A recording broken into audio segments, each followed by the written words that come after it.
मित्रहो, माझी जन्मभूमी बाराळी हे मुखेड तालुक्यातलं बाराळी हे गाव आहे. त्या ठिकाणी माझा जन्म झाला, परंतु माझी कर्मभूमी मात्र मुखेड राहिलेली आहे.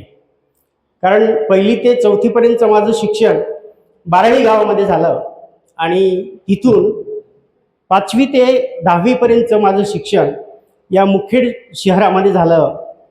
त्यावेळी 5वीला मी इथल्या आमचे एक माजी आमदार आणि माजी मंत्री राहिलेले मधुकररावजी घाटे साहेबांचं यशवंत विद्यार्थी वसतिगृह नावाचं एक वसतिगृह होतं.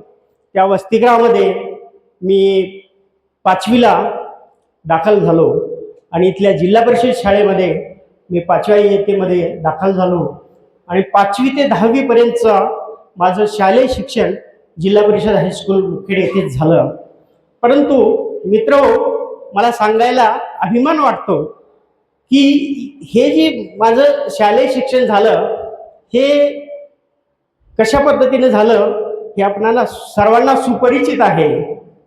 माझी घरची परिस्थिती अत्यंत हलाखीची होती, एवढी की मी वही, पेन, पेन्सिल, पुस्तक असं कुठलंही साहित्य, शैक्षणिक साहित्य घेण्याची सुद्धा माझी ऐपत त्यावेळी नव्हती. परंतु मी इथे आल्यानंतर 5व्या वर्गात इथे आल्यानंतर काही दिवसातच माझ्या वर्गमित्रांसोबत एवढी चांगली मैत्री झाली की त्यांनी माझ्यावर सख्या भावापेक्षाही जास्त प्रेम केलं.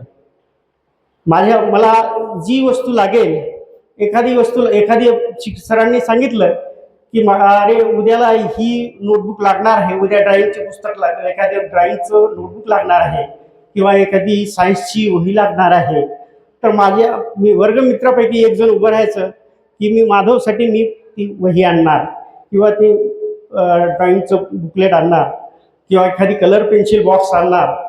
हे असं माझ्या वर्गमित्रापैकी मला सांगायला आवडेल की सर्वप्रथम किशनजी नारलावार असतील, नरहरी नारलावार असतील, अनिल जोशी असतील, अनिल जोशी असतील किंवा लक्ष्मीकांत पोद्दार असतील किंवा शंभू सावकार असतील किंवा दत्तू सावकार असतील किंवा असे अनेक आमचे मित्र ज्यांनी मला प्रत्येक वेळी कुठली ना कुठल्या प्रकारची मदत त्यावेळी केली आणि म्हणून मी या ठिकाणी 5वी ते 10वीपर्यंतचं शिक्षण हे माझं पूर्ण करू शकलो आणि